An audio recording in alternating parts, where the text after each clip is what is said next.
do we do it, guys? We tune in to our wrestling programs, our rasslin programs every week, hoping something huge is going to happen, and 99% of the time we're always let down. So, Raw, SmackDown, ECW, and TNA.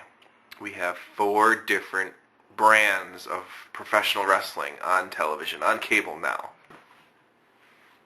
The WWE. What I like about the WWE, the production value. The production value is amazing. I mean, they can put together a musical montage that'll make you think that the coolest thing in the world has just happened when you're watching it. I mean, oh my God, I can't believe I missed Raw last week. You know, that type of thing. Whereas the people that actually saw it live, well, they saw it live and they know it wasn't as cool as they thought. Yeah, they know it wasn't as good as that montage made it look. And then they have a talent pool that is absolutely fantastic. They have virtually hundreds of wrestlers on their roster for all 3 of the rosters that the WWE has. They have good commentary for all their shows. So that's the WWE. Things I like about the WWE. Things I don't like about the WWE. The 3 brands that they own or have right now. They have 3 shows on, 2 of which are 2 hours apiece. One is a 1-hour show, which is basically Sunday Night Heat. The Tuesday Night ECW is basically the equivalent of Sunday Night Heat. It's a pretty poor show. They have 2 to 3 matches on every week, and the storylines are pretty much absent, and yeah, it's not a very good show. The main event scene is interesting because at least they have a main event match, and it usually revolves around the ECW World Title every Tuesday night. So if you want to see a world title that's put up just about every week, ECW is your show. Then you have Monday Night Raw, which is a watered-down version of what it used to be. Monday Night Raw used to be the WWF's flagship show. Before the brand extension, it was the show. It was the show. WWF put all their effort into it. And now they basically take their mid-card guys and have them wrestle each other in different forms of matches every week. And then the girls wrestle each other in different forms of matches every week. And then you have the main event scene that they usually take 4 or 5 guys in a puzzle, and they take one guy out for a little bit, and they put a different guy in, and then they take another guy out and put a different guy in, and it basically revolves, at least over the past 2 years, it has revolved around John Cena and Edge, which is stale as a moldy cracker, and now more recently with HBK and a little bit of Randy Orton mixed in on Raw, and that's, oh my God, is he terrible. Carlito? Are you serious? Carlito?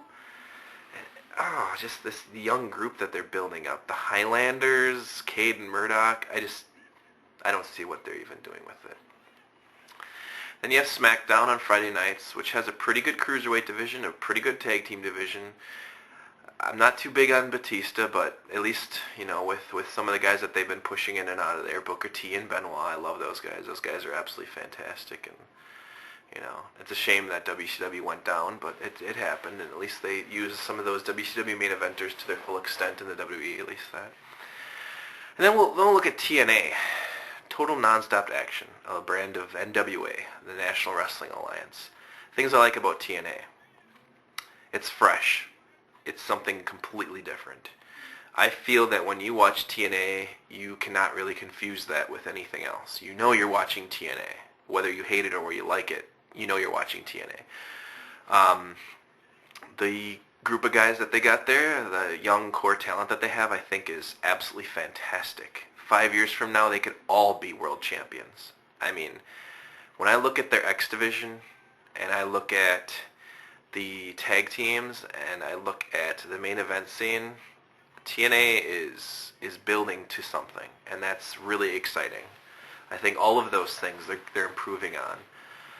A few names I'll throw out there that I really like in TNA is Samoa Joe, of course. I mean, Samoa Joe is like history repeating itself. You see guys like Dusty Rhodes and like the Ric Flairs and how those guys started, and Nick Bockwinkel, just that look that they have. It's Samoa Joe, but Samoa Joe is fast and he's technical and he's lightning fast. It's an old school feel to Samoa Joe. That's what I get, and it's really cool. I really like other guys. I like AJ Styles. I think AJ Styles, with so much potential there, with a little bit more mic work. I mean, he could be Shawn Michaels, but better, because he's a better wrestler than Shawn Michaels. I like Alex Shelley. I like Jay Lethal. I like Austin Starr. I like the Paparazzi Productions. I even like Serotonin. If they just need something to really get these guys. And now I'll talk about the few things that I don't really care for with TNA. TNA, their production value. Their production is not up to par with the WWE's. Sorry, I get those confused, but to me, it's always going to be WWF. I've always grown up with the WWF, and it's hard to switch. And it's been years since they've been called WWE, but anyway. So yeah, their production is not as good. Like when they do their montages and they do their intro and they have the fireworks and stuff like that. I mean, they're doing it in a small building anyway, but like Bound for Glory last year was in a bigger building, and they had like almost 5,000 people in there watching, and it was like, production looked, kind of cheaper. But then again, they're working with a smaller wallet, so they're doing with what they can with what they have. So storylines can be a little confusing. TNA right now, they have Vince Russo booking, and I know most people will right there stop watching, because the guy tries so hard for that shock value factor that at times it just makes you say, why? What are you doing? Just give us what we want for once.